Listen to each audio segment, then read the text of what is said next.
Republican Senator Joni Ernst and New Hampshire Democratic Senator Maggie Hassan. Senators, thanks for being here.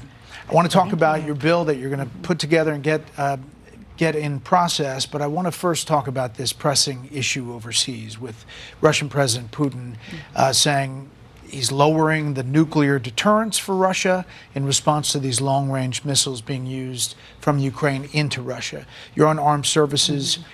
How concerned are you about that in the big picture? Well, President Putin has been threatening this for a very long time. Anytime the Biden administration stepped out a little more, offered more up to the Ukrainians, then Putin would come back and say, this is escalation.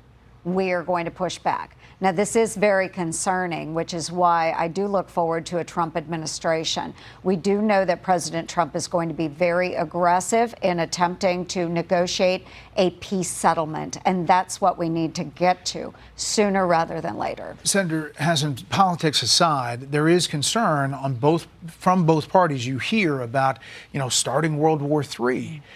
Where are you on this? Well, look, the Ukrainian people are trying to repel an unjustified and brutal invasion by Vladimir Putin.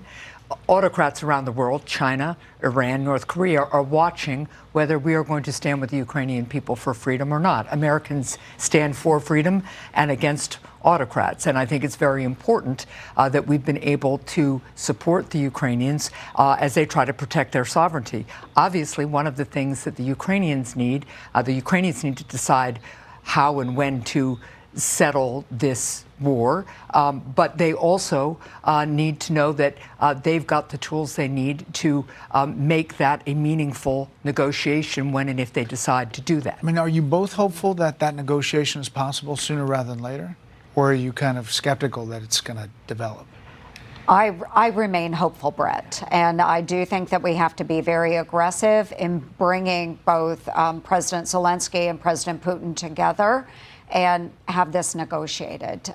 There are too many lives that have been lost, a lot of expense that has come from the U.S. taxpayers into the region. I as well believe that Ukraine needs to come out victorious. I think that is really important, but we do need a strong personality, President Trump, that will bring both sides together. And war is obviously a terrible thing and the lives lost are horrible, but I would also just say we have to be clear-eyed about who Putin is, and we need to make sure that Ukraine is in a position to come out on the better side of this, because they are just protecting their sovereign territory and standing for what we have here at home, which is freedom. Let me talk about your bill. It's a Deterrence Act, murder for hire ordered from abroad, targeting current, former U.S. officials, judges, law enforcement, families, kidnapping, conspiracies and attempts, stalking with intent to kill. This bill essentially would do what, Senator? Yes, it would enhance penalties for those criminals that are engaging with foreign actors, other countries, our adversaries.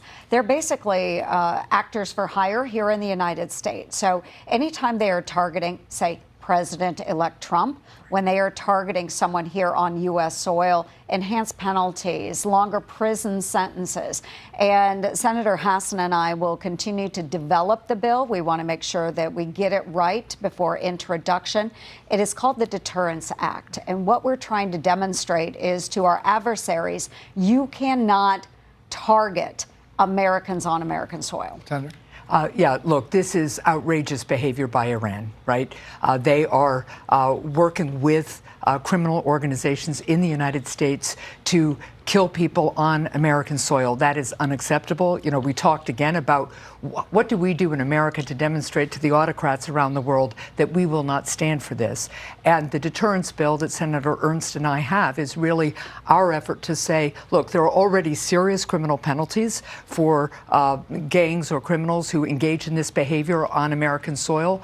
But when they act in concert on behalf of a foreign government, what we want to make very clear is those penalties will be even more severe.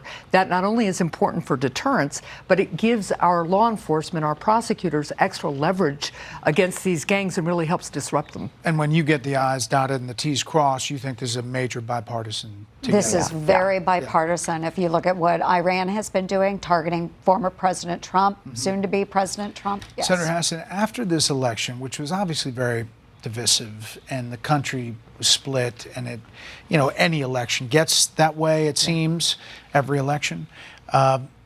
What do you say to people who look at Washington and say, this doesn't happen, working across the aisle? It doesn't really happen. One of the things I wish more Americans could see is that we do, first of all, get along.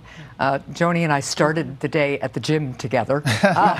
She was there earlier than I was, though, I will be frank. But we get along. I get to see the people of New Hampshire. Senator Ernst gets to see the people of Iowa doing things together regardless of political affiliation all the time, being good to each other, building their communities up together.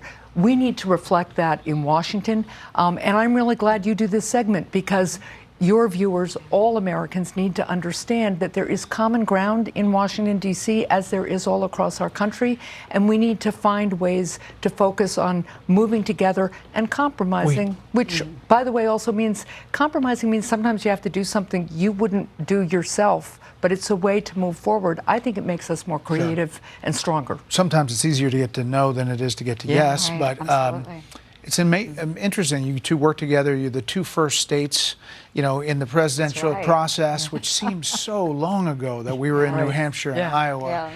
Final word, Senator Ernst. Is this going to be a bumpy process, this confirmation process? Well, I mean, is it going to be ugly? I don't think it's going to be ugly if we are properly vetting the nominees as they are coming forward, and there will be a thorough vetting of the nominees. But Brett, you know very well that there was a mandate in this last election, and President Trump will be very aggressive about the way he approaches our federal agencies. And we need the folks that can go in and shake up these federal agencies. And you agree, you work across the aisle a lot. Absolutely. All right. Senators, thanks so much for coming in. Thank you for having us. You can see all the